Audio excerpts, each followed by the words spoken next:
আসসালামু আলাইকুম। Hello SSC 2025, আশা করি সবাই ভালো আছো। আমি ভালো আছি আলহামদুলিল্লাহ। আজকে হচ্ছে তোমাদের বাংলা দ্বিতীয় পত্রের টপ 10 এমসিকিউ। প্রথম 5 পরিচ্ছেদের 1 2 3 4 5 প্রথম 5টা পরিচ্ছেদের টপ 10 এমসিকিউ নিয়ে আমি আজকে ক্লাসটা আলোচনা করছি। তো সবগুলো পরিচ্ছেদের ক্লাস নেওয়া আসলে টাফ হবে, যেহেতু ডিজিটাল বোর্ড সিস্টেম হলে সবগুলো নেওয়া যেত, আর যেহেতু আমার এটা হচ্ছে মার্কার বোর্ড, সবগুলো লিখে ক্লাস নেওয়া এটা আর কি টাফ নেওয়া যেতে পারে, কিন্তু অনেক লং হয়ে যাবে, টাফ হয়ে যাবে ভিডিওটা। সো শিক্ষার্থী বন্ধুরা দেখো, আমি আমার পূর্বের ভিডিও তোমাদেরকে বলেছিলাম যে বাংলাতে ফেল মানে হচ্ছে এমসিকিউ ফেল। কারণ বাংলা প্রথম আর দ্বিতীয় দুইটা মিলিয়ে যখন রেজাল্ট আসে, প্রথম পত্রে এমসিকিউ তুমি তো পাস করতে হবে, 10 টাকা লাগবে, সেকেন্ড দ্বিতীয় পত্রে এমসিকিউ তোমার 10 টাকা লাগবে। তো এখন দেখা যায় হচ্ছে স্টুডেন্টরা এমসিকিউ তে ফেল করে, তার মানে হচ্ছে ওই চাঁদের ফেল আসে। ওটা তুমি যতই পাও সেটা কাজে আসবে না যদি তুমি এমসিকিউ তে ভালো করতে না পারো।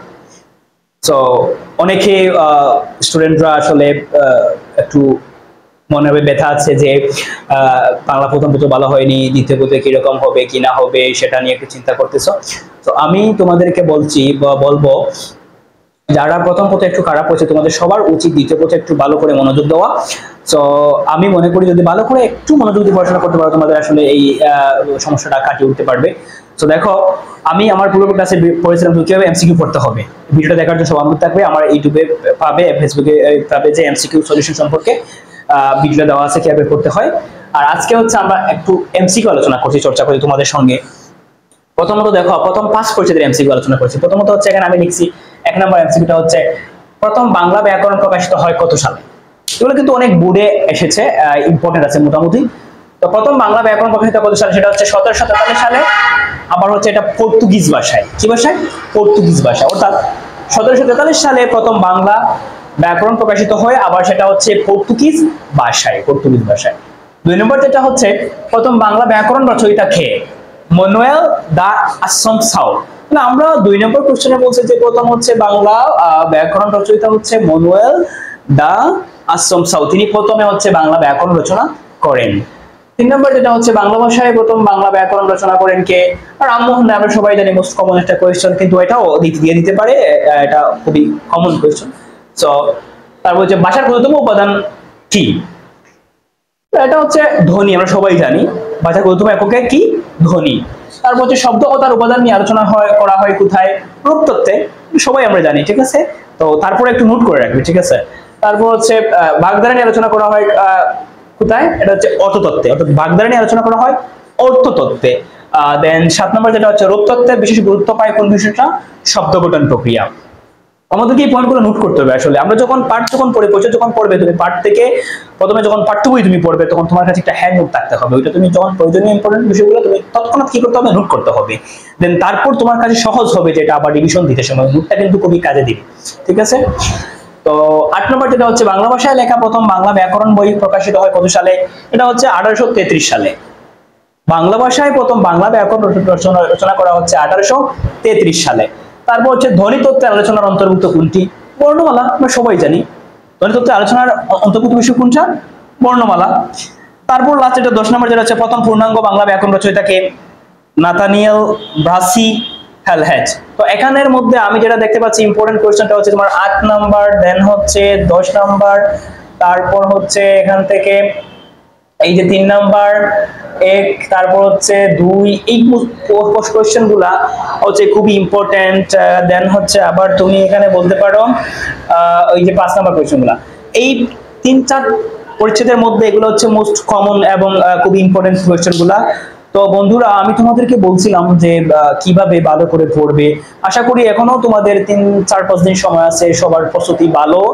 আর হচ্ছে সবাই কি করবে, শেষ পরীক্ষা হিসাবে আসলে অনেকে টেনশন ফ্রি যে আসলে বাংলা এটা দিয়ে দেবো একটা কিছু আর কি।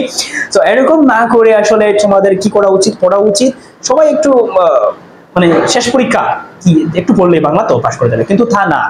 যদি তোমাকে এইরকম তোমার মনোভাব তৈরি হয়ে যায় যে আমি পাস করব, এটা ভুল ধারণা। কারণ এমসিকিউ এত টাফ, বাংলা দ্বিতীয় এমসিকিউটা কিন্তু এত টাফ, যদি তুমি না পড়ো তাহলে তুমি আনসার করতে পারবে না, ঠিক আছে? মানে তোমার নিজ থেকে কোনো আনসার দেওয়ার কোনো চান্স থাকবেই না, কারণ এটা বাংলা দ্বিতীয় ব্যাকরণ অংশ, যেমনটা ইংরেজি গ্রামার। ওকে, তো আমি তোমাদেরকে আগেই বলছি, এখনো বলছি, এই যতটুকু সময় আছে তোমাদের, এই সময়টুকু তোমরা কাজে লাগিয়ে তোমরা ভালো করে কি করবে, এই প্রথমত পাঠ্য বই, দেন হচ্ছে পাঠ্য বই যখন পড়া শেষ তখন পাঠ্য বই থেকে যখন নোট করবে, ঠিক আছে? তারপর হচ্ছে তোমাদের যে টেক্সট পেপার যেটা আছে, সাজেশন যেটা আছে, ওইটা থেকে পড়বে। এবং দেখা যাচ্ছে যে অনেক সময় ওই টেস্ট পেপার থেকেও তোমার কাছে যেটা ইম্পর্টেন্ট হবে সেটাও তুমি কি করতে হবে, এখানে নোট করতে হবে। নোটগুলো তোমার সুবিধা হবে আর কি যখন রিভিশন দিতে, রিভাইজ দিতে পরবর্তী টপিকসে।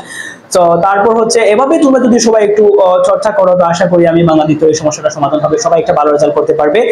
আর হচ্ছে সবাই রাইটিং পার্টের গুরুত্ব দিবে, যেমন হচ্ছে রাইটিং পার্টের বিভিন্ন বিষয়, যেমন হচ্ছে তোমার চিঠিপত্র, আবেদনপত্র, যেন হচ্ছে সংবাদপত্র প্রকাশের জন্য যেটা আবেদনপত্র, যেটা এগুলো তোমরা সবাই পারবে। প্রতিবেদন একটু ধারণা নিয়ে নিও, ঠিক আছে? সারাংশ আনলোর ক্ষেত্রে তুমি বানিয়ে লেখার সুযোগ থাকবে না, এখানে ওই যুক্তি কিছু ব্যাখ্যা দিতে হয়, সারমর্ম দিতে হয়, তো ওইটাও তুমি কেউ একটু ধারণা নিয়ে নিবে। ভাব সম্প্রসারণটাও তোমাকে ধারণা নিতে হবে। তারপর হচ্ছে প্রবন্ধ রচনা, আর হচ্ছে অনুচ্ছেদ।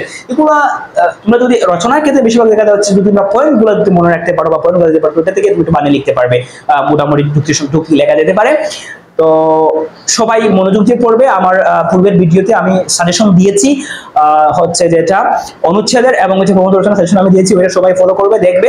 আর হচ্ছে সবাইকে প্রতি শুভকামনা রেখে আমি এখানে শেষ করছি। ভিডিওটি তোমার বন্ধুকেও শেয়ার করবে। আর প্রথমে আমি দুঃখ প্রকাশ করেছি যে আমরা সবগুলা ক্লাস এরকম নেওয়া সম্ভব নয়, যেহেতু হচ্ছে আমরা অ্যানালগে আছি, মানে আমার ভিডিওটা হচ্ছে অ্যানালগ আর কি মনে করে।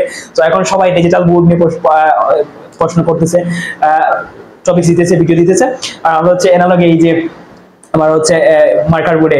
তো ইনশাআল্লাহ নেক্সটে কিছু আসবে, আগামীতে আমরা নতুন কিছু করার প্ল্যান করতেছি। সবার শুভকামনা রেখে এখানে শেষ করছি। সবার পরীক্ষা ভালো হোক, সবার সুস্বাস্থ্য দীর্ঘায়ু কামনা করে এখানে শেষ করছি। ধন্যবাদ সবাইকে। সবাই ভালো থাকবে, সুস্থ থাকবে এবং মন দিয়ে পড়ালেখা করে একটা ভালো রেজাল্ট করবে, ঠিক আছে? সবার প্রতি আবারও শুভকামনা রেখে আমি এখানে শেষ করছি। আসসালামু আলাইকুম, আল্লাহ হাফিজ, বাই দাও।